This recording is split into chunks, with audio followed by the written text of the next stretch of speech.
Good afternoon, everyone. Welcome to Nature Folklore Sessions. It's 14th of November, 2021.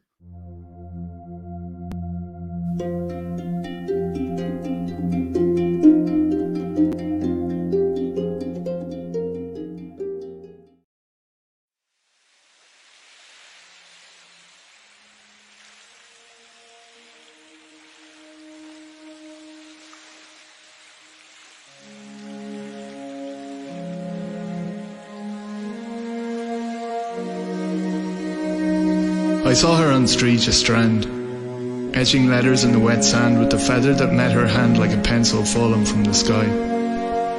At first it looked like she was writing love letters from the moon to the sun, the way the waves come to her commands and night rises slowly to swallow us, following the silhouettes we paint like barriers around ourselves into a deeper darkness, searching for light.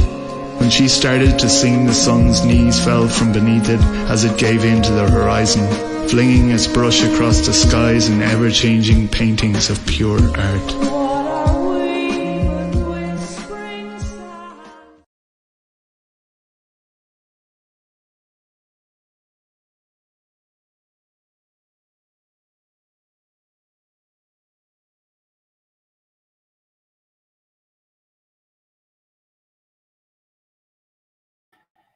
Hey, sorry for that hiccup.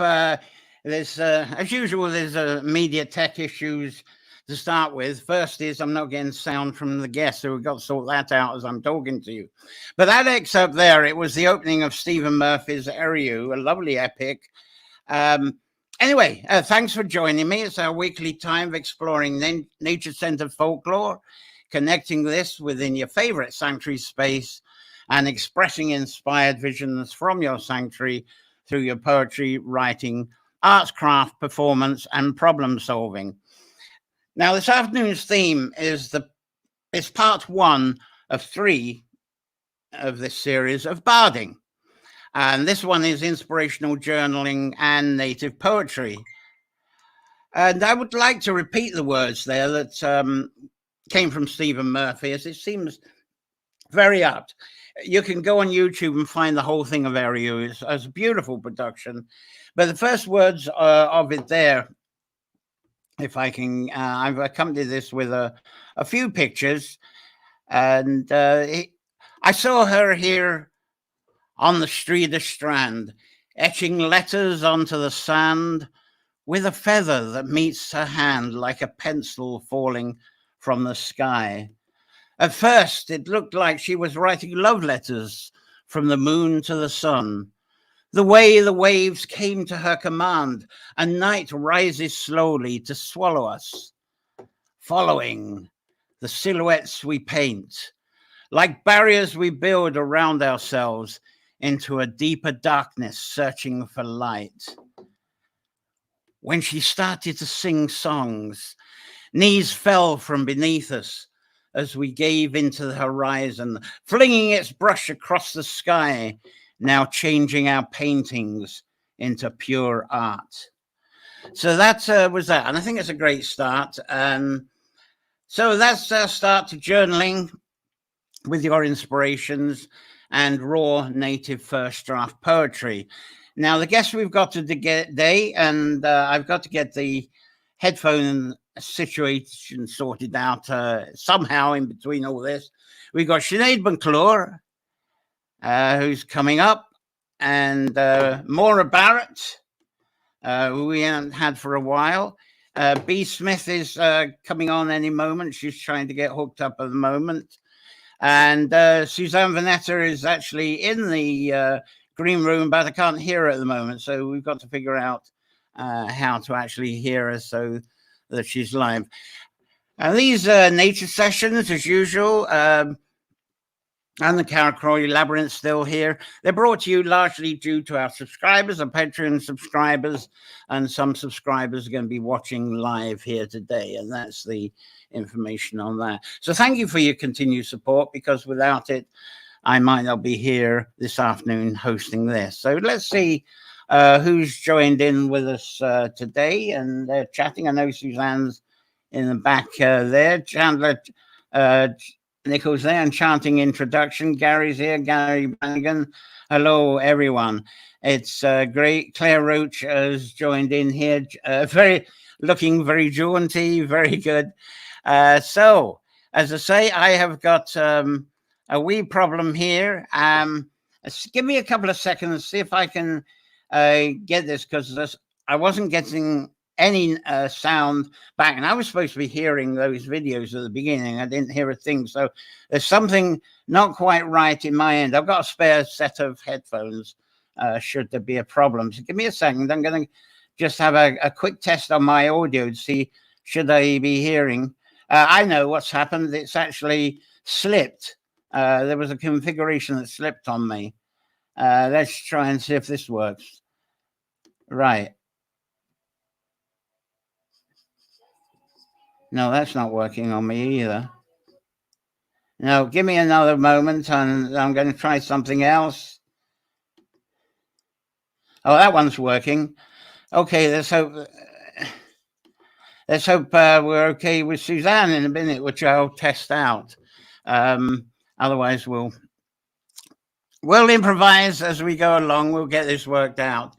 But to carry on with what we're doing here, have you had the experience that it seems as if you are being a medium for another voice, and it's as if it's pulling you into a calling, or as people call it, the calling? And I had a bit of an illustration of a picture for that. Let's get back into my groove here. There we go, a picture of our calling. And do you happen to find that when this happens to you, when this stuff happens, this sort of personal mediumship, I suppose we can call it, the stuff comes gushing out. You don't know where it's coming from, and there seems to be no way of stopping it. And I think it's very easy to interpret this as being a spiritual awakening. A lot of people do. It's another voice, a spiritual guide voice, people say.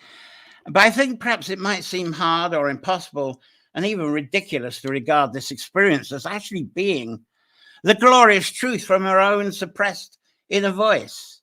Does that make sense? The glorious truth from our very own suppressed inner voice. Now, to me, this nature folklore topic is about what happens to us, both with journaling and the native poetry. I'm going to get this out of my ear for a minute, and we'll try it.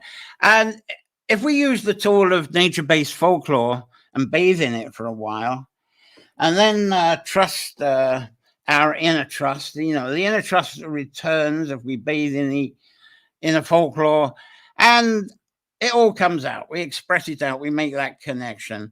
So to me, this is what the running theme of nature folklore all year round that I do. That's the theme, I hope, of what this is about. And that's why I introduced it the way I do. But I have received, and each week I seem to get receiving from various scholarly types requesting me to, John, stick to the facts. Stick to the facts on nature folklore. I'll go more into what they're pointing at in part 3. That's not really for this section. That's why this is a 3-part bardic series. We're going to go into various things with this. And on part 3, I'm going to be talking about translation of folklore into scribing, into the books that come out, and into the archives that have been recording. But I think what to do here on nature folklore is a kind of I've started calling it applied folklore rather than pure folklore study. And I love the idea of nature folklore being a useful tool for aiding us on a journey from being a lost, suppressed soul. And I'm digging around for a picture to express this. Oh dear, slow on this. There we go. This is my lost soul picture that I had. Towards becoming a brave and inspired soul, an inspired, wise soul. And I think these are lovely memes that will express that for you. There you go. The inspired soul. Right. I hope you enjoyed that. Anyway. And now I'm personally biased with choosing nature folklore as an imagery starting point, as this has been my passion since I was a child, because I was going through some heavy, confusing issues as a child, as a lot of us do. And It was the use of folklore from storytellers and acting them out with friends that helped me to make sense of my situation and roll through it all, I hope with very little damage. So nature folklore is a life experience thing for me, rather than being university educated. And it may well be for you too, I hope so, or it may become so. So for me, the process of imagery from nature folklore that I've heard translated into journaling, there's a nice bit of a journaling page there, which is mainly the drawing of doodles. Here's another one. And I was quite into drawing charts as a child, though, and dowsing ley lines. Dowsing maps for ley lines. And I approach those things very differently these days, but I did do doodles. I used to do horses and flowers, all kinds of stuff, doodling down. Now, from journaling, as I learned more about writing, I was soon attempting to put my visions into words. And that's what I call the native first draft poetry. Just put the words down in some sort of form that is going to be crafted into poems. And from that early poetry, I also drifted into writing songs and trying to add music to those songs to share the vision. And that's what we're going to be talking about next week in part 2 of this Barding series. Now, from those first draft journaling, doodles, and poetry, there's a bit of doodling there, and that's the picture, the writing poetry there.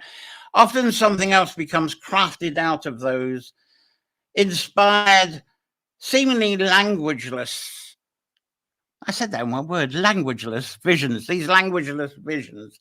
We attempt to get them down in the words. And our beautiful journey from the realm of sorrow and melancholy drifts into the joys of faith and trust. Is this what we may do through our dreaming realm of our journaling? That's the one to just come around the tree labyrinth there. So with that, I'm going to bring on the first guest, who actually isn't live, and it's Sinead McClure. And I've got some screen stuff that shouldn't be going on. There we go. And she's a delightful regular poet here that we have on Nature Folklore. She only lives 2 miles as far as the she's only 2 miles away from here as the crow flies. Sorry, I'm looking at all the screens because there's various sort of messages coming up, people trying to get on. We'll sort that out as we go along. Anyway, Sinead McClure, trying to line her up here. She's a writer, radio producer, illustrator, and on March 2021, she won the Obel 5-word International Poetry Contest. And she's also a writer for children and has written and co-produced 15 radio dramas on the theme of Ireland's natural environment. And conservation and natural world features very strongly in everything that Sinead does in her daily life, and as well as in her writing. And she's currently running the Calendar Road Tree Project, where she aims, and the members in it are planting 1 tree a week for a year. So here's Sinead McClure, a poem. I've got a video, and it's called Comments, and I'm going to try and get some text stuff sorted out while Sinead beautifully shares this with you. Sinead McClure. Hi, John. Thanks for inviting me back again.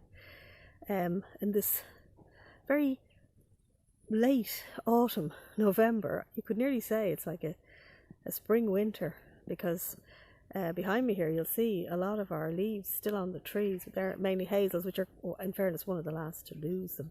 We also have the fruit trees still have all their leaves on them, and some of the oaks have still got their leaves. We have garlic though, wild garlic growing, which normally only starts to grow in March. That's the first year I've ever seen that. And we have comfrey in flower, and we've meadowsweet in flower. There's something strange about the season this year. Our darkest month, really, November would be, and we're coming up after November. It seems we head towards the shortest day, and from then onwards the light starts to return. So in a way, this late autumn will make it all that shorter for the winter.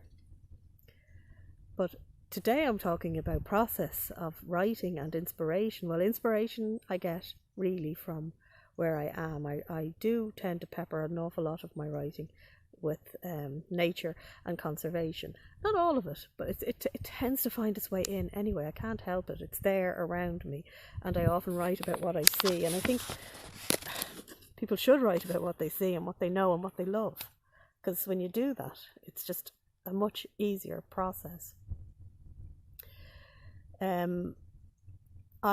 My process though has changed, and it's changed dramatically. I would have been writing up until the pandemic, actually just before the pandemic, exclusively writing radio drama for children, and most of that was on conservation issues, and a series, maybe 1 to 2 a year, quite intensive. Even though you'd prep and you'd plan out in advance what each episode was going to be about, it would still take a lot of writing, and I'd often lock myself in a room and just write. You could be looking at 30,000 words per episode, so and a deadline, a looming deadline that you'd have to reach. And because of that, though I loved it, and it's great, and the stories worked out and they were fun, I left a lot of poetry or what I wanted to write behind, because I didn't have time. It's not that I didn't have time, but it's quite hard to separate different writing genres, I suppose. It's quite hard to separate them. You can't. I don't think I can write poetry and drama the same week even. Maybe I can write 2 poems a year when I'm writing drama. But having said that, and it's because of that, speaking of process, poetry is a lot of a longer process for me, and it's 95% thinking. I'm a procrastinator. I think an awful lot of poets, people who write poetry, procrastinate. We're daydreamers, and a lot of it is thinking. So that, where does that first line come from? If the first line comes, it's something that's thought about for days perhaps. That often happens with me. Or a phrase, or you see something and it sparks an idea, and that idea is thought over. And again, possibly to do with the pandemic times, I started to walk more in the area because we had our 5 kilometre, and I used that.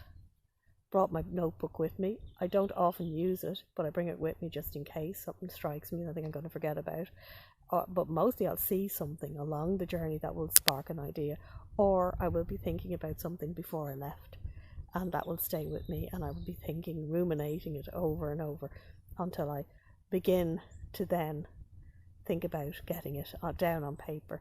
And when I start to do that, then that's the process of writing down the first draft, and sometimes, well, nearly all the time, going back to that first draft and looking, changing line breaks, changing things around, seeing what works better, perhaps in a nearly, I would say 90% of the time, losing the first 4 or 5 lines. I often find the first 4 or 5 lines will go because they're my step off point into a poem.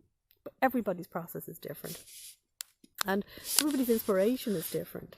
And I'm going to read a poem for you now, which was inspired by walking, as I'm talking about it as a process to use. And it was published in, I think, the December of last year, 2020, on a website and journal called Step Away magazine, which is based in Newcastle in the UK. And that's most of, or nearly all of the content, poetry up there, is about the walk, or the act of walking, or the journey, or things that you see along the way, and how that inspires the writer and the theme and the work. So this poem was published there, and it's a poem of memory. It's another thing that inspires me, is looking back, and as I get older that seems to inspire me more and more. But this is a memory of walking with my father when I was a child, and it's called The Commons. We changed our route after the rose-stealing incident on Killiney Avenue left us both out of breath, red petals spilling. I used to keep lookout because we robbed orchards in the same backyards, but never the front. Da, you were braver. Most nights we walked the rural turn on a road the river fell below, before a row of tall houses with gardens either side. You often pick flowers here. It wasn't stealing. It was, you said, our land too. No need to keep watch. Poppies, daisies and buttercups, no scent, but strength in chains and under chin reflections. I didn't get the showy roses of Killiney. I got dock leaves and nettles and the sting of walking the Commons Road without you after dark, being chased by those who tried to claim me. I got the sour stems of sorrel to suck instead of sweets. It made me harder than Granny's lavender borders and more endemic than the hogweed that grew on Kilbogget, softened only by the smell of stolen roses and the memory of your laughter in the lane. Thanks again for joining me in my little part of Sligo and for listening to somebody do a bit of fencing behind me. You might hear them. Cheers. Agus slán.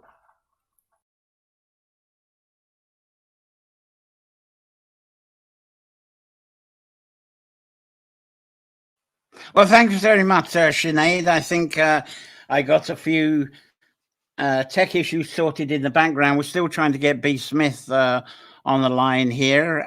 She's having trouble logging in, but hopefully we'll get that sorted out. I'm going to try again in a moment, just in case. Let's see what you're saying. Maura Barrett, one of my great joys in lockdown was connecting with you, Sinead, the tree woman in my head. And we'll be hearing from Maura later on. I hope you're okay for logging on yourself, Maura. But anyway, I will try that. Breezy Kelly's here. Good afternoon to you all. Maura Barron, StreamYard. Are you trying the link there, Maura? Because I haven't got you in the back room at the moment. You should have the right link there that I sent a reminder earlier this morning. And anyway, Anne Barding, sorry about this, struggling to get people on board today. I don't know what's happened today regarding that. Languageless Visions, I like that, says Anne Baldin.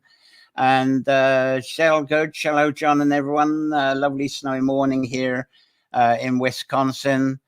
Siobhan McMahon is here. Lovely that you're here as well. Fantastic. Oh, to top it all, I see our signal's going down. So I hope, it's come back up again. So I was going, I hope you're not losing me here. Shell Good here. Hello, John, everyone. Oh, yeah, I've said that one. And we have, good morning, John from Maryland, USA. Now, what are you watching through? That's interesting. Okay, T.S. Hardwick there. TS. Oh, YouTube. Ah, very good. Excellent. You're coming in through the YouTube there. And good morning, Sinead from Sherry. Thank you, Sinead. And Windy here, lost the internet for a few minutes. Sherry Murphy, you might have just lost me. The signal went down here for a bit. Barbara Smith is still trying to get on board. I'm not sure what's going on there. We'll try again with something else. Sinead, it's lovely to see and hear you in the wondrous poem. And Sharon McNichol, thank you, Sinead. And Terry Slack Hardwick. Can't get a visual on FB today. Listening on YouTube. Very strange. There's text all around the world going on. Let's see. B's still having a bit of a struggle here. So let's see what's going on. Now, Suzanne's on. So let's make sure. I'm going to look at the link you're on and make sure that's what I'm sending B to. Yeah, that's the one. I'm just going to let her know that's the link that's correct. Sorry about this.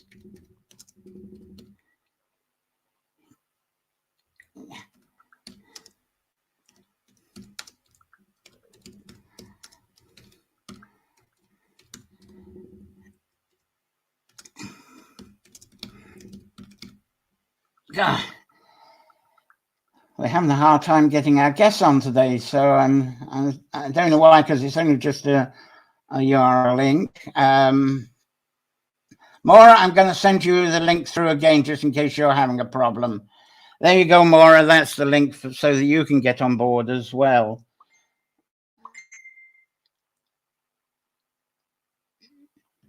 And now let's see what's happening.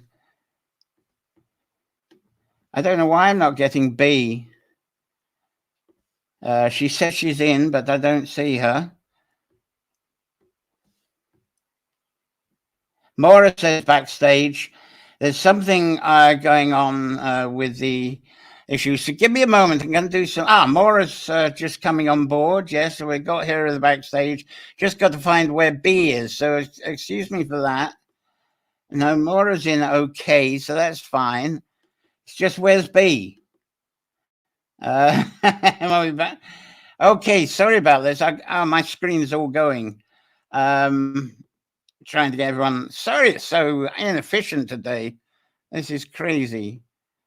But no, B, I don't see.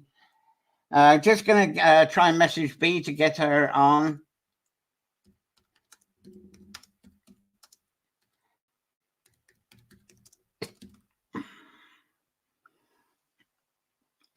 Right. I'll carry on with the show, and I'll try and come back. We'll get B on somehow, but she says she's on, but I don't see her on the screen. Or it's just come on, and that's clear enough. Okay, so to go, excuse me, to go on with this. Yeah, I can see you more. Oh goodness, sorry, it's turning into a program of technicals. Right, and all sorts of. I'm getting messages in all directions on all the screens, so excuse me for the lack of continuity at the moment. I'm going to go on to the next bit rapidly as soon as possible. So the one thing, let's go on to this thing. Who of you here are into astrology? It's something I've gone over in past Nature Folklore sessions, and also through the annual cycle of these Nature Folklore sessions through the year, because there's some folklore subjects that are heavily reliant on the foundation of observations and mathematics of those observations. So examples are the folklore of Yule, Imbolc, Beldner, Lunacer, First Harvest, and so on, that's just passed, or Samhain, and these are crafts that seem to have originated and traveled to us from Mesopotamia, Babylonia, Persia, and then have gone worldwide. Now, the craft of astrology is one of the crafts that has come from this. There's a very old picture, and this is for the purpose of today's journaling and native poetry topics. Regarding our astrology charts, I feel it's worth looking at the position of the nodes in our charting.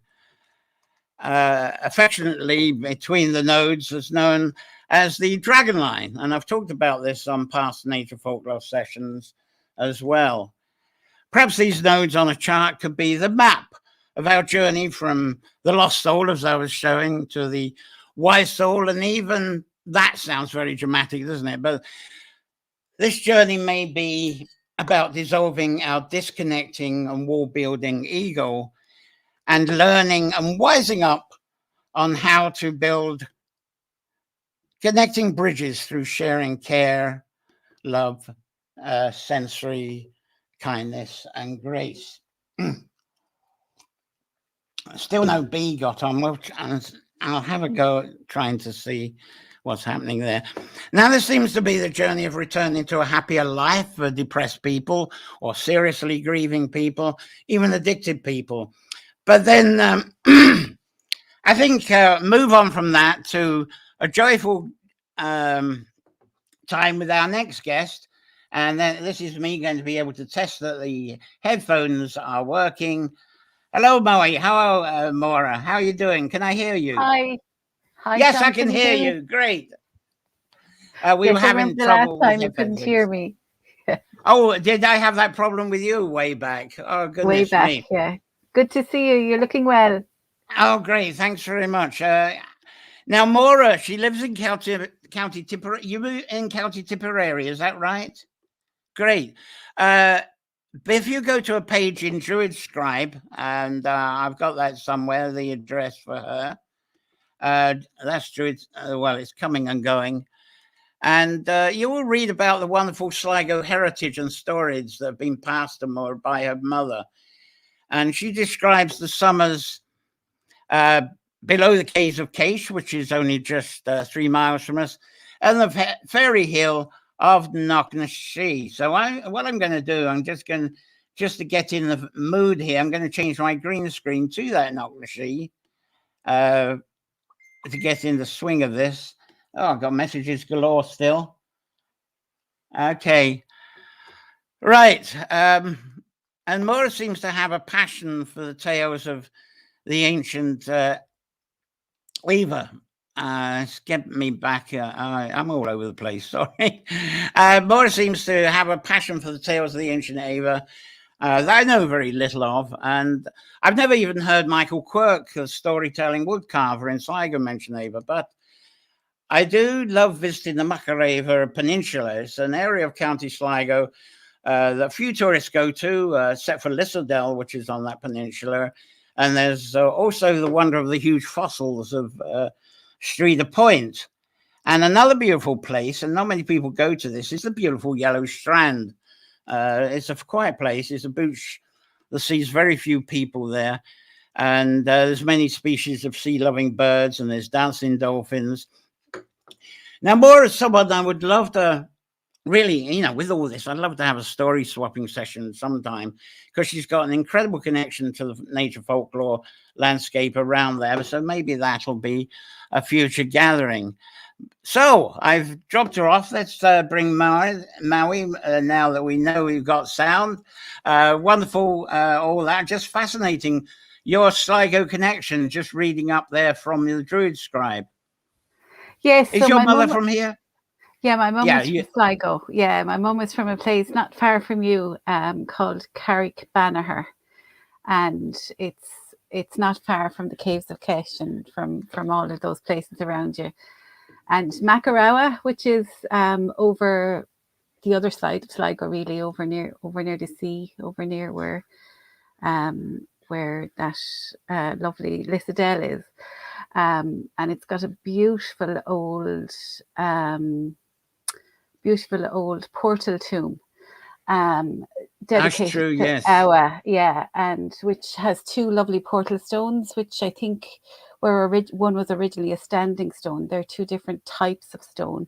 One of the stones is very like some of the stone that's in Callanish in the Isle of Lewis, but I did witness this lovely sunrise at the autumn equinox there one year, and it was stunning.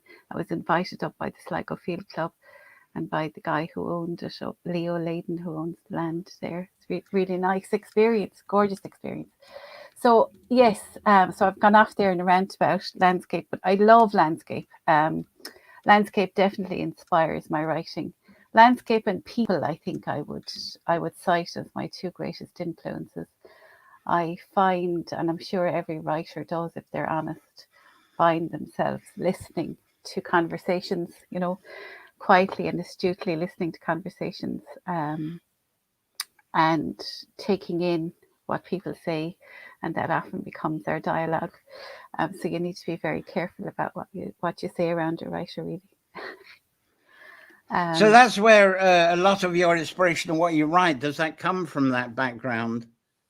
Absolutely. And I love to travel, and I find when I travel, I always travel to sacred sites or ancient sites. The druid in me is drawn to those places. And I back in 2006, I went to Newfoundland, which is a very gorgeous spot. But there was no familiar landscape. Like in Ireland, you have such a sacred landscape. It's full of mounds and barrows and ancient sites, and I need to be near those. So I find when I go on holidays, I go to places that have ancient sites. Yeah. Great. So you've got a couple of poems for us today, I gather. I do. I'm just trying to see what well, I'm going to read this one first. This is because I was thinking about the goddess. This time of the year we reflect a lot about the Kailak and the Hag and the goddess of the underworld. So in Greek mythology, there's a goddess called Hecate. Oh, yes. So I've written a poem about her. Oh, wonderful. As Hecate, she stood at the fringes of dawn, silk on her skin in the hue of blue, a key dangling from each finger, goddess of the borders in the edges of a night. Moonlight glints on sturdy metal, vaults before her, keeping their secrets. She has dominion over earth, sea, and sky, and all of the keys to every crypt. She chooses not, though, to unpick those locks. Instead, she listens and feeds back his ruminations, weaving each word and those unspoken into a sacred cipher, and fashions a chest of lignum vitae wood and sets it there, as the edges curl, a sacred oracle in an unlocked box. Sorry about my fumbling there. So You were great. just a bit about lignum vitae. That wood, it's the densest wood that exists on the planet, and it's considered a very sacred wood. I know in mythology, Merlin's wand is said to be made from lignum vitae wood, and I know like the cricket balls and bats are made from lignum vitae, and pestles and mortars as well. So it's quite a sacred wood. So things like that inspire me. Yeah. Oh, are we gone? Sorry. no. That's Bee suddenly arriving. We've actually got her on board. So carry on. You're sounding lovely and looking lovely. Thank you. Great. So there is another poem. I was saying, I find, like Sinead was saying, being out in nature is very inspiring as well. And I have like every druid has a crane's bag, which they carry around with them. So I find that I have a little notebook in there, and I jot things down as I go along, things that inspire me, and I just let them percolate and infuse and see what comes out. So this is a poem. This is my most recent poem. It's about November. November reveals her emblems in russets and golden hues. She has arranged for me a tapestry of leaves as my autumnal blessing. The sun sets, revealing moon, bedded down in marley clouds, laden with deluge. I take November by the hand and follow her into the very heart of her darkness. The moon is full and I am unsupervised. I will not start today by taking along with me yesterday's broken shards. The forest is all that I have, and I am the scariest being in there, the weaver who becomes the web.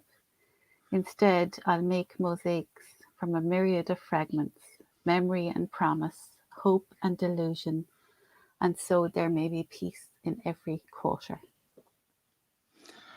Beautifully done. It's stunning. And when you back around this way? Oh goodness, that's the 50. I need to get back up there again. It's probably after Christmas now, I think. Yeah, after midwinter.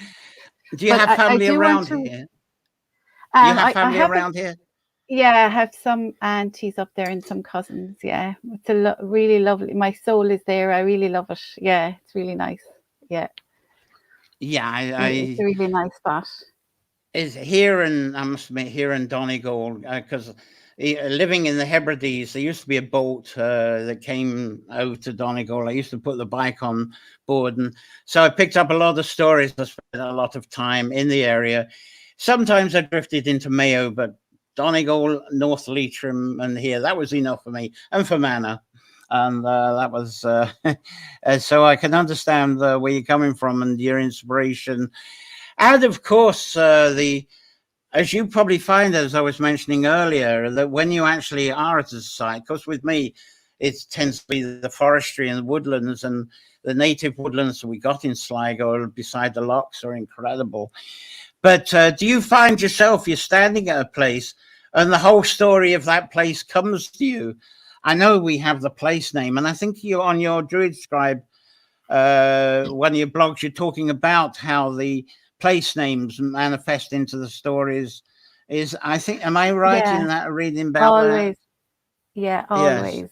I'm very I guess I'm very much drawn to my native language, and Yeah. there is a language in landscape, and oftentimes, like we live in places and the names are very anglicized, but if you delve deeper Yeah. into them, there's often the history of the place is encased in the name. It often tells you a bit more about a place. It's So, true. The and I'm one drawn thing I to, find that with the way I've explained it on Nature Folklore is when it's Latinized, it's a language of things. Whereas when you actually go into the old Irish, the Gaelic, it's talking about conditions. There's no concept of things.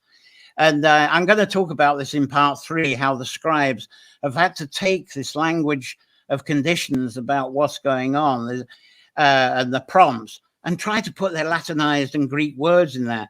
And that, to me, makes the scribing, people refer to me, why are you sticking to the ancient scribed work? And I was saying, well, probably because they haven't been translated properly yet. So is that something you feel on that? Absolutely, 300%. I kind of steer clear of what I call Gestapo thinking, because the folk, I mean, most of our folk tales, our legacy of mythology, was transcribed by Celtic monks who had Celtic monk bias, So, and then you have that's translated into Latin and then back into English. So it is, it's had a few infusions. So you have to sort of look between the lines and pick out very carefully between what the real message is, what the core of it is, and what the message is really, I think, for a poet and a writer is what touches you, what you feel, what's innate, what you can relate to. So when people are saying stick to the text, I think you have to leave room for interpretation. I mean, folklore is evolving continuously, like everything else. Nature evolves. Nature isn't rigid. It changes. It's the fus is in nature. Even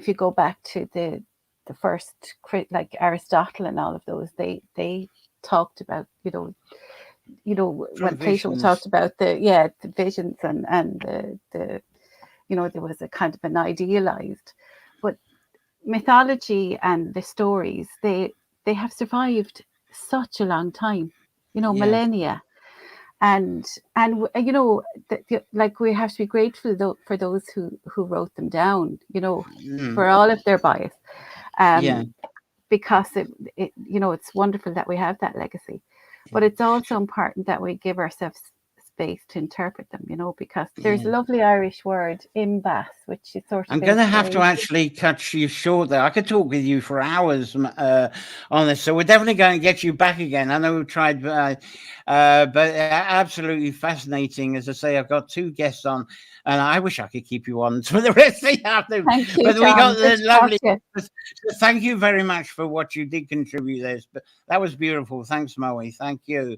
There we go. Thanks more, Moe. And we're going straight on to our next wonderful guest, which is, and she's arrived, B. Smith, a wonderful and popular regular here on Nature Folklore. Born in the USA, lived in England for nearly 20 years before moving with her wonderful Ulster-born storytelling husband, Tony Cookson, to the West Cavan of Ireland, where they've now been living for over 20 years. Bee's a prolific writer. It's a joy to see her develop a craft over the years, from her being present at Bards in the Woods that we did, and she performs her poems absolutely beautifully, as you regulars here will know. And Bee's main outlet for her work is her Sojourning Smith blog, and that's sort of a cover of it there. And I'm going to bring the banner up so you can perhaps write it down or whatever you do with it. No, that's Sinead's, who you should have known earlier. But there's the there you go. It's a beautiful outlet, absolutely stunning what she does. And through her through Bee's blog, she reflects her creative life inspired by local landscapes of Cavan and Fermanagh, and especially the global geopark area of the Cavan Borough and the Marsh Caves Global Geopark. Bee teaches creative writing workshops indoors, and not so much recently, of course, but a lot of outdoor work within the great geopark that she has such a passion for. So Bee's also on the panel of tutors for the Irish Arts Council's Writers in Prison program.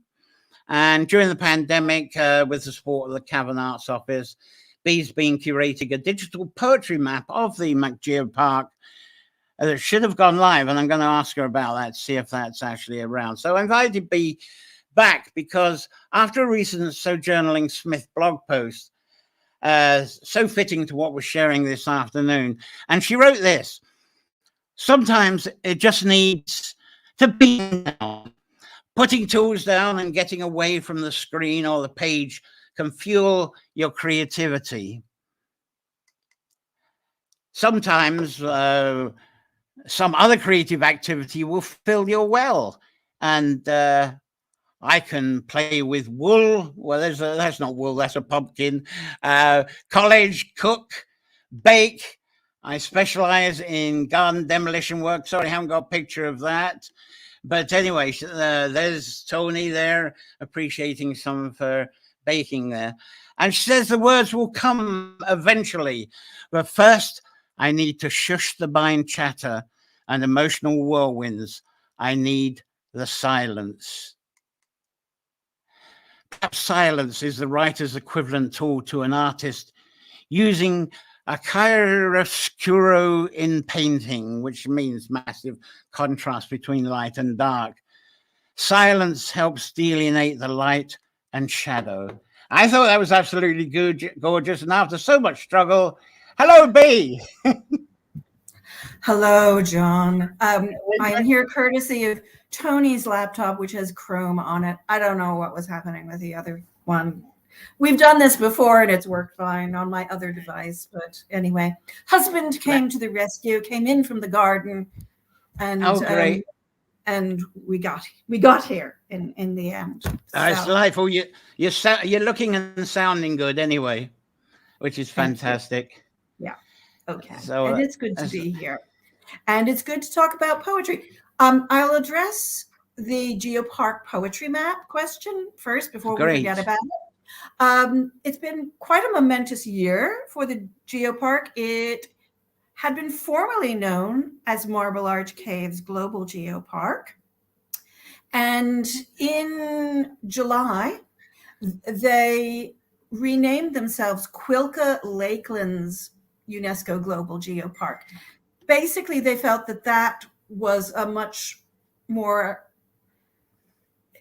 geographically accurate and cross-border accurate description for the region that is in West Cavan and County Fermanagh. And there had been confusion with the public that they just thought only the caves were part of the geopark, whereas there are like 50 other sites across the geopark to visit. And because of the pandemic, UNESCO geoparks go through what's called a revalidation process every 4 years. And they were supposed to have their revalidation in 2020. But of course, we had a global pandemic on.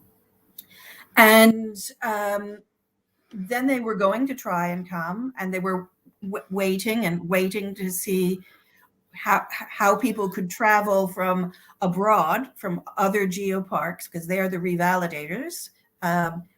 And finally, they had 2 weeks notice, and they said, "Oh, we're coming in October," and that completely shifted the schedule for the launch of the poetry map. And so now we are aiming to launch it by the end of November or the first week of December, because the all hands on deck to greet and take the French and Spanish revalidators around is now past. That happened in late October. So Okay, great. it is coming. It is coming. Okay, very good. But just not yet. And that is the reason why. So anyway, I was very interested. I was listening through my phone when I couldn't get on before. And I agree with you. I could listen to Maui for she was amazing. And so much that she says resonates with me, and especially in thinking about folklore. And quite often people are saying, no, that's not the story. But anybody who writes realizes that stories will evolve. You know, even if you're not dealing with an oral tradition, once you put it on paper, your reader is going to take it where their imagination is going to take it. And so stories are always evolving because the human imagination is just so elastic and amazing. So we're doing part 3 today by the looks of it, because all this stuff I'm going to go over in part 3 as well. But it's so important. Anyway, shift me to where you want to be. It's the start, that whole inspiration, all these stories before they're scribed down, because today it's the focus of what is it that goes through you that gets you to doodle, to write the stuff down. Next week I'm going to be covering the addition of music to that, and then the third is going to be what happens when everything gets scribed down, the whole change. Anyway, what is it that gets you going? What's your inspiration flow? This is going to maybe not be popular, but before inspiration comes discipline. You have to have the intention that you're just going to turn up and sit down and either in the silence or with your pen and notebook handy, and to be an open channel. But sometimes that doesn't always happen, because we know we're not always in that perfect state of grace. And then as a creative writing facilitator, and I'm doing that on Zoom now, there are lots of other external things that you can bring in to kind of, jumpstart inspiration. But there are 3 things that the poet Jane Hirschfield says that every poem needs as a generative process. And you need hiddenness, uncertainty, and surprise. So in essence, when you're sitting there, you need to be curious, and everybody kind of likes a mystery. You need to feel your feelings. You need to be open to doubt. You need to acknowledge your uncertainty. You need to feel your insecurity. And then the great leap is, I think poetry is really in the business of making connections, and often fresh and new connections. And the next guest who's coming in, Susie Venuta, when she was visiting in Ireland, she gave me this wonderful symbol of a frog, which I can't remember which Pacific Northwest tribe from Vancouver or British Columbia that it was from, but frog symbolizes connection. And that's really what the business of all poems is about, is making connection. You're either connecting people to feelings, to ideas, whatever. Now, I'm going to read that poem that you were quoting from the blog, which we're talking about the silence. And that actually came out of one of my Zoom workshops, because I write as everybody else writes. And I have these wonderful Emily Dickinson divination cards that my brother sent to me Christmas a few years ago. And basically it just has a couple of lines of Emily Dickinson. And I kind of let that sit. And then I took another card from another deck. I think it was the Muse Tarot. And it asked the question, what is it that you want for yourself? Or what do I want for myself? And what do I need for myself? And that was the jumping off point that we went with. And this is what came out of that. So, silence and juice. I want more silence to quell the deep uncertainty out there beyond our small sanctuary of green beginning to sleep, beds caped against frost, for the frost will come, it will bite. It will bleed the juice from the comfrey that will wilt and blacken and lie flat down on the ground, macerating. I want some of that juice. Let it flow. Let it allow something new to grow. Let it be strong and useful and somehow even a little bit beautiful. I need some of that juice from the get-go. Also, deep sleep, like some bear in its winter lair. I need this darkness, though some may feel despair.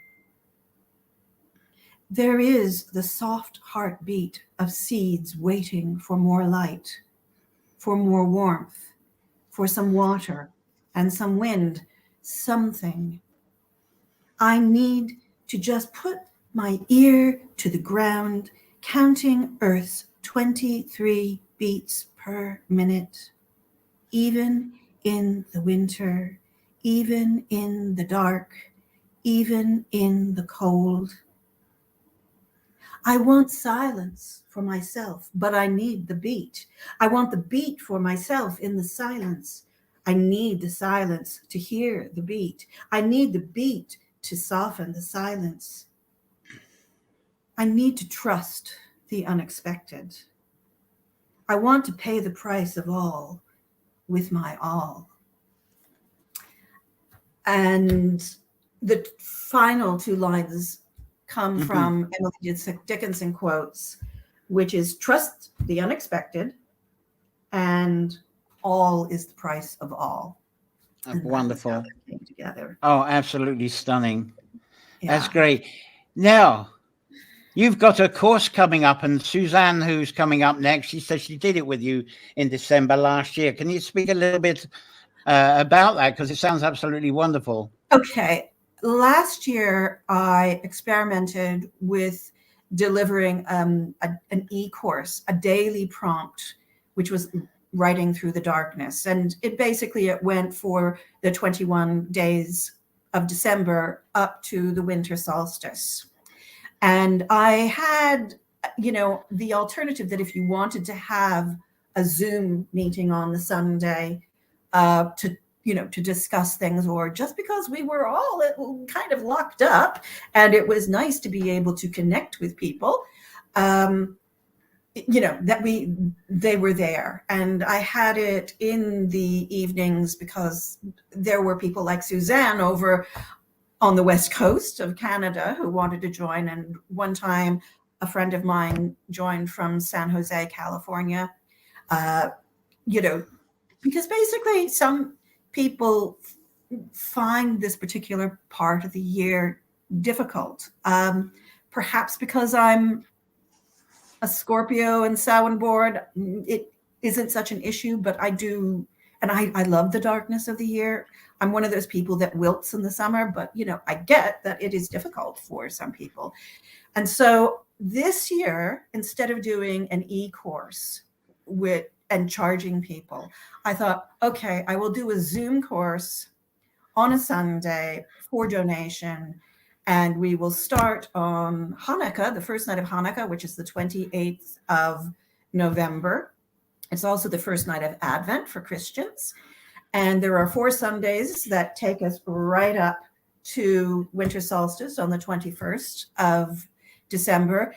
And I will have prompts for us to write about and then to do sharing around each week. So the theme will be hope, love, joy, peace. So we'll be lighting some, that's wonderful. Creating some light in the season of darkness with our writing and the sharing of it as well. That's wonderful. And it's like a follow-up to what we're going to be talking about in the next couple of weeks. Fantastic. Again, wonderful that we got you on just in time.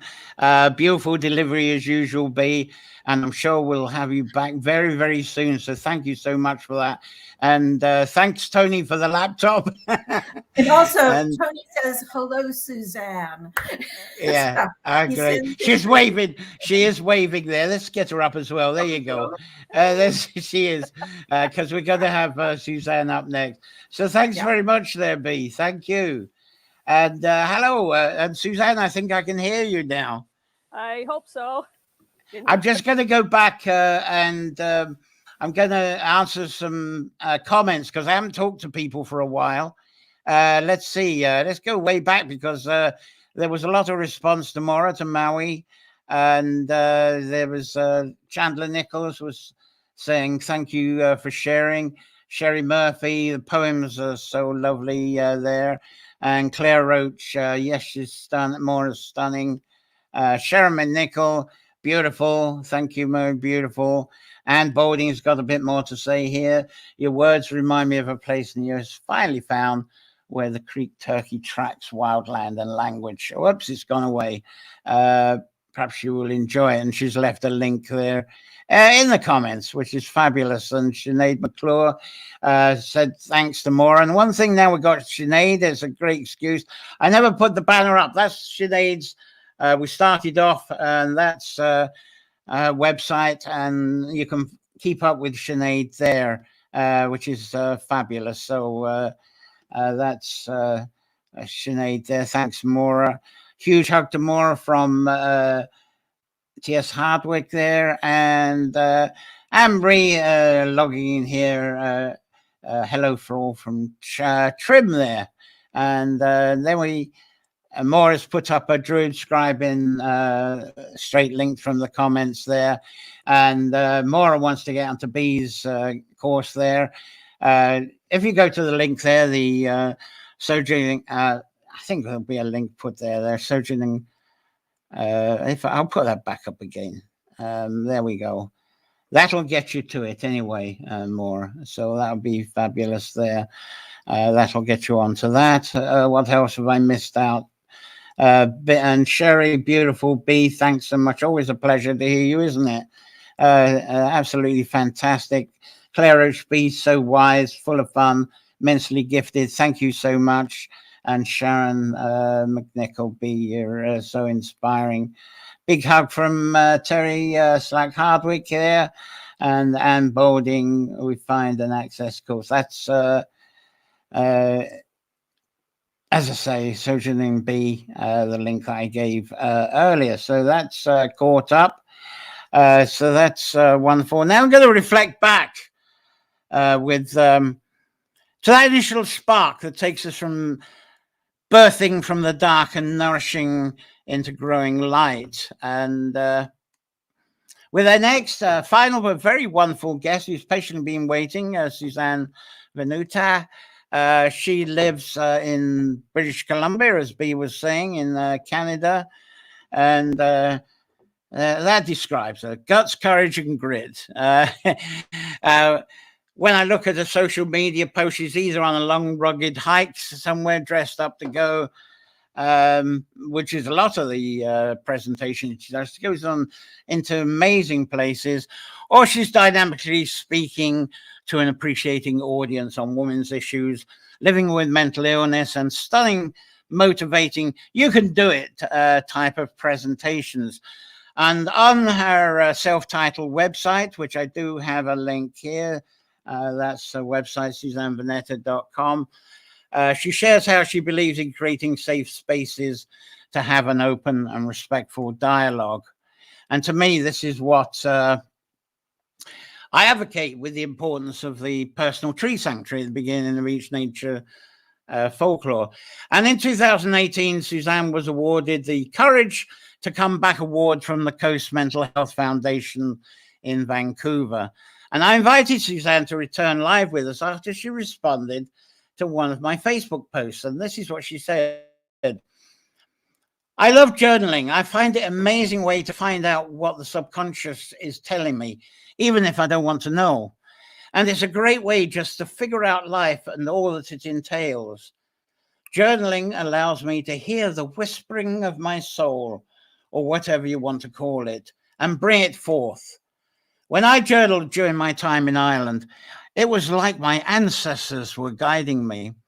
Now, Suzanne was on when we did journaling last year, and so I'm going to repeat what she actually said before we came on the air last time, and this was lovely too.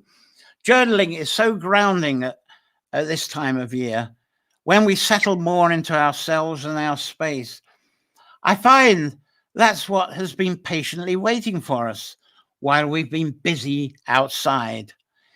And it now rises to the surface and gives us ideas, speaks to us of the wisdom we didn't realize we had, and can hold more than a few surprises. So for years, I've done personal journaling, and through my healing journaling, my journaling has been the processing, and my blogging has been my observations. So we had once to make sure we got the sound. And here is Suzanne at last, after patiently waiting. And I think we can hear you this time. That's all good. Shit happens, right? You're going through this. You're just dealing with his crap quite well. I'm quite impressed. Oh, wow. Oh, the messages on all the screens and blips and you know, lots of miming. I think we might have a week of mime course on this. Anyway, Suzanne, what's the latest with you? I suppose one of the things I'm wondering, how are you doing with the TED? Getting on to TED. I had my audition a week ago Friday, so I will find out tomorrow afternoon or tomorrow sometime if I've been selected to be a speaker at TEDx Surrey this year. So, you know, did the audition. It was in the middle of a flood. We'd been pulling up, you know, floorboards. It's life, right? You just you kind of roll with it. So, yeah, it's, you know, it's out of my hands. You know, it's up to the universe now. So we'll see what happens. And if I don't get in this year, I'll just be like, you know, some haunting, lovely ghost and get back at it next year. Oh, definitely. You'll definitely find outlets, because that's naturally, you just find your way in it, which is fabulous. Now, journaling, as I say, going back, it was journaling and raw poetry. We had the poets. So I'm going back to front here. And obviously, I gave long excerpts of what you've said last year and this year. What else can you add to the journaling in your own words?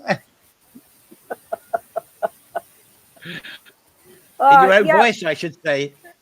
Yeah. Well, for me, journaling is, it didn't come to me easy. I was afraid to start it. Figured I had to write a certain way. It had to be done a specific way, and kind of like this time of year, I eventually learned to fall into it. And once I learned to fall into it and relax, and I guess create my own safe space. Right? As you said, I'm an advocate about creating safe spaces, about talking about mental health and everything. Once I created my own safe space and learned to listen to my own words of wisdom that were in there and create the space for them to come out and connect with myself, right? For me, journaling is about connecting with who I am authentically, not what I do for, you know, per se, like my advocacy work, but connecting with myself. And with the work I do, if I can't connect with my authentic self, then I can't expect people to do the same thing when I ask them or talk about my talks. And, you know, people are really smart. They know when you're bullshitting them or BSing them. So you got to be authentic in the work that I do. So journaling helps me find my authentic self. And it's like, if my inner landscape and outer landscape aren't aligned, it's like I'm kind of off keel a little bit. and I can feel that, and I need to, journaling helps bring me back and put me back on course and figure out, is it something internally I need to work on? Or are there distractions and stuff going on outside that's distracting me and making me anxious? And so journaling helps blend the two of those together, and I can find out what direction I'm supposed to go. And as always, full of surprises. I never know what's going to pop up when I write. And it's, sometimes it's, oh shit, crap, I got to work on. I guess I shouldn't swear. Sorry, it's early in the morning. I'm still not awake. Stuff I have to work on. And then other times it's quite pleasant surprises. And it's been interesting this last year because poetry has always terrified me. Not that poetry would hang around at the end of the corner and beat me up as I walked by, but just this somewhere in my schooling, poetry was this thing that you had to speak a certain way, or if you read a poem, it had to mean a certain thing for you, and I never fit that genre.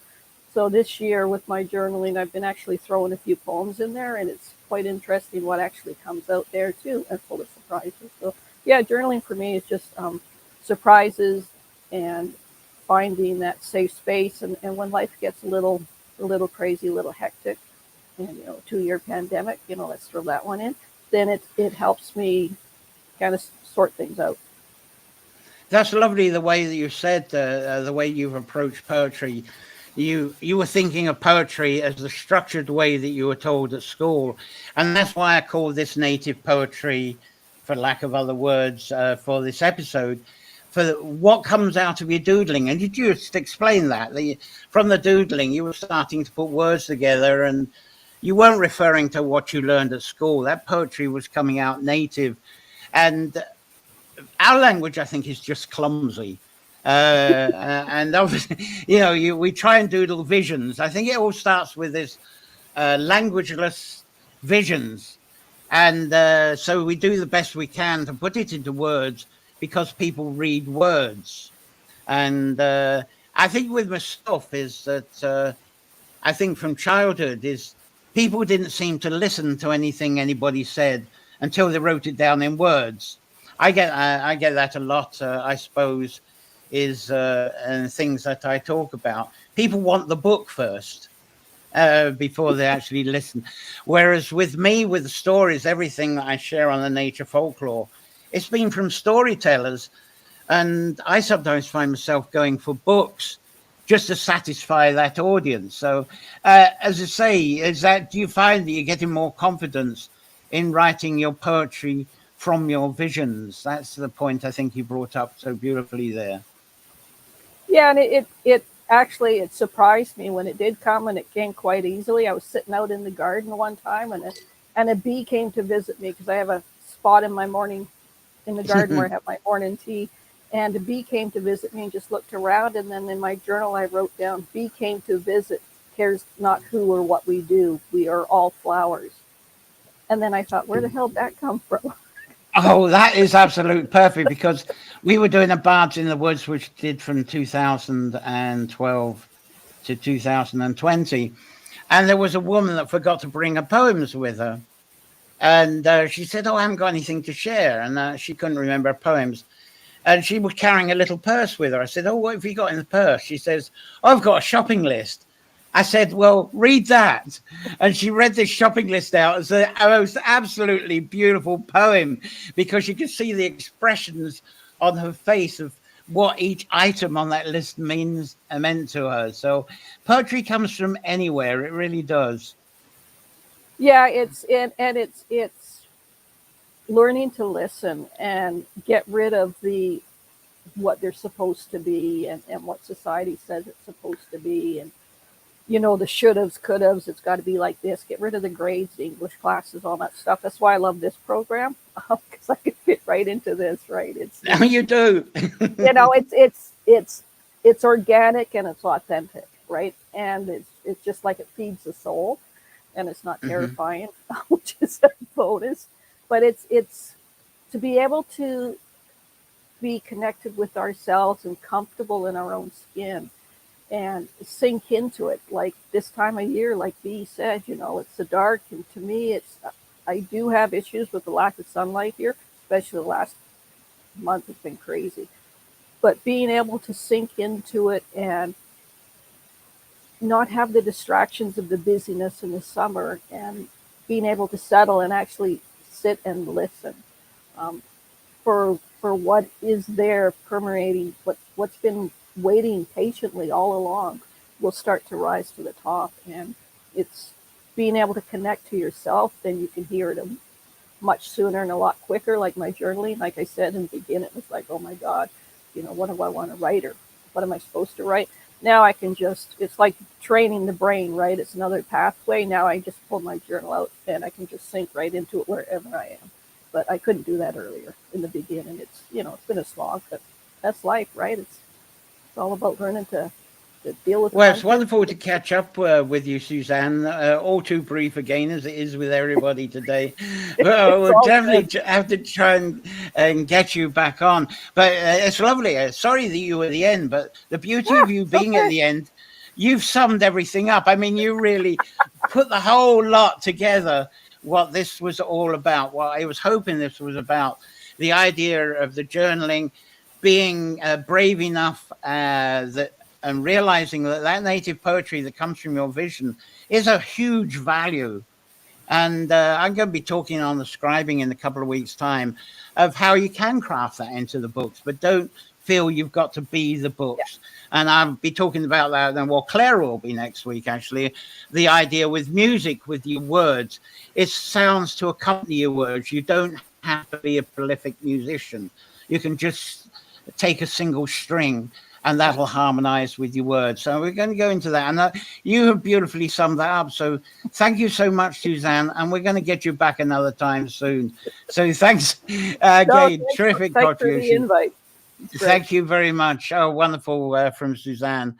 And let's see what we're saying here. Anne's Davina. Right. Davina, I hope you'll watch the archive as soon as it comes on, and please excuse me in the beginning as we were trying to get people on, so there was a lot of tech stuff and I was trying to do the show at the same time. I love what you said. John quoted that last year, that the within us is that which to come out this coming season of the year that was just waiting during the season. Yes, isn't that the way it is? And I find that with myself. I haven't been doing the Labyrinth Guards myself, but I used to save all the writing and the music composing to that time between the Swan and Imbolc, which to me is a priceless time for creativity. And as Suzanne was saying, she'll get it more so where she is in Canada. It's the dark time, but the dark time is our birthing time. Again, I will talk about that over the next couple of weeks. And certainly when we go into our Yule season in December, we'll be talking a lot about that one. And then Maura B came to visit me. Right. So that's great there. So that's fabulous. So to move on as well, it's just a reminder at the start of the session here that Nature Folklore sessions are brought to you by the support of you Patreon subscribers, because despite all these tech issues, I do have to subscribe to all sorts of stuff each month to bring a show that does bring in the videos yourselves and photographs and a lot of different stuff. So it's just €1, £1, or $1 a month or so. So that's it. That's my marketing. So let's try and get that off. Now to tell you what's coming up, because as I say, we got two more of this series too, because the 21st of November, we got Barding Part 2, and should have a wee picture for that. Come on, you've been behaving for a while now. And we got Claire. Claire will be back next week, and she did this last year, and it's really involving bringing music to your words and how she does it. Because with Claire, she's always at her best, I feel, when she's got a song and she brings in the harp and she uses the harp to accompany the words. And listening to tapes that Claire made when she was in her teens, that's all she did. She had the words and she had the tunes, and even the words would just flow out as absolute, just a ramble. I remember seeing a thing with Stevie Winwood with Spencer Davis Group, and they hadn't had a hit for a while. Manager sent them into the studio, said, look, practice something until you get hit and don't come out. And he went off to get a packet of cigarettes or something. And he came back and he saw them all in the cafe and said, look, I told you to be in the studio and, come out with it. And they said, we've already done that. And apparently the story is that Stevie Winwood just he had a riff going on the Hammond organ just to try and get the sound balance. But he had these words coming to his head and he kept singing to himself, give me all your loving, give me all your loving. And he started filling words with that. And then his brother Muff Winwood on the bass, but he had a bass riff. Boom, that was it. That's the song. And they were having a cup of coffee. And of course, that was a huge hit. So this is the sort of thing we're going to be talking about with Claire in the way that she goes about. That's on the next week, the 21st. Barding, part 2. It's really words with harps, but it's how to apply music and sound and how simple. You don't have to be a musician with certificates. And then on the 28th of November, it's going to be a lot of Ogham with this and going into the way that Ogham, I believe, started off as prompts. And Ogham was a real mystery for the scribes, the medieval scribes. They, what were they going to do with this stuff? They didn't really understand it. And it's like we were talking with Maui about the old Irish language of being of conditions. You go back and you've got the, a lot of people associate it with trees, but to me it was a prompting language. So I'm going to be talking about that and going right through into scribing and the weird way that the scribes, especially the Ballymote scribes, how they put this together, also the Iona scribes under Columkille, and bringing this right through to the archiving later, and even how we put together books and how we build our craft up, starting from the doodles for today with the idea of sound and accompaniment and into books. So that's in part 3. And then the 5th of December, we start the new series. And that's a scribe there, a medieval scribe. But we're going into part 1. It's going to be, I think it's 5 weeks, or is it 4 weeks? It's a Yule series. Anyway, I'm going to start off with Mischief and Mystery is the first one. So it's going to be into how we kind of get through this dark time leading up to Yule, I don't know why I got these headphones on, don't need them anymore. And how we get on to towards that grand conception time, the midpoint between Samhain and Imbolc. And there's all sorts of tales around the grand conception because it's that point where, we're moving into that flow where there's that transition of the new life is now weaving itself ready for that Imbolc blossoming, where stuff happens. But we're gifting people to make sure that people survive and taking away the melancholy by doing fun things. And I think there's a lot of tension with people with their the Christmas shopping and all that. But the best present we ever had is when we had the babies was a neighbor nearby. Actually, and this is when we didn't know about climate change so much, they bought us a few bags of coal. And that was the best Christmas present. The food, fuel, shelter, all these things. It's about people looking after each other right in the midst of winter. So Mischief and Mystery is the start of, I think it's a 4-parter. And we'll go through that phase of how lifting that dark melancholy, but also appreciating that as being a time of transition. And as we were talking with Suzanne, we do our writing, we use the inspiration, all that stuff that was coming to us through the light of summer. We start knitting it together, ready for the next spring. One of the things that people do at this time is they get seed catalogs, don't they? They get seed catalogs. They order tree plants. The tree planting season is started. So it's all this preparation of using the dark and weaving it. So I'll deal with that through the series, starting 5th of December, and we'll have some fun stuff and a few guests. Mischief and Mystery. Let's see what you're saying before we wind up, because we should be winding up in the next couple of minutes. Let's see what you're saying here. Sharon Nickel, thank you for a wonderful session. Rewatching a few times during the week, very inspiring. Thank you very much for that, Sharon. And thank you, Suzanne, says Sharon, which was a wonderful guest appearance. I love the photo of you and Claire. Yeah, that was taken probably about this time too. That's in Lockheed Park. I forget what it was for. I think it was because it was a predecessor. We were about to go off on the US tour that March, so we were putting things stuff together. That's how our picture came. Suzanne, brilliant. Thank you. And Sherry, yes, very big on the journaling herself, which is wonderful. Well done, tech team. Mugfish says. I wish there was a tech team. It would have perhaps helped out. That's funny. Let's see what else we got. We got Davina catching on the last bits here. So what have I missed out? Have I missed out anybody's websites? There's Susanna's that is doing, and B. Smith, people asking about that. This is Maura's, lots of stuff on that. It's absolutely fascinating stories there that Maui shares on that, and Sinead has got great stuff on that. And then, of course, got this one, the all important, and I'll take that off. And I think we've covered the bases here. Comments are coming in, floating in. From myself, made it from. Right, yes. Hello and goodbye. Bye-bye, Candice. Lovely to join. I hope you watched the archive here. Wonderful episode, Terry Slack Hardwick here. Great. I'm just laughing at Mark Fish's tech team thing. To me, indulgent, that's the comment of the day.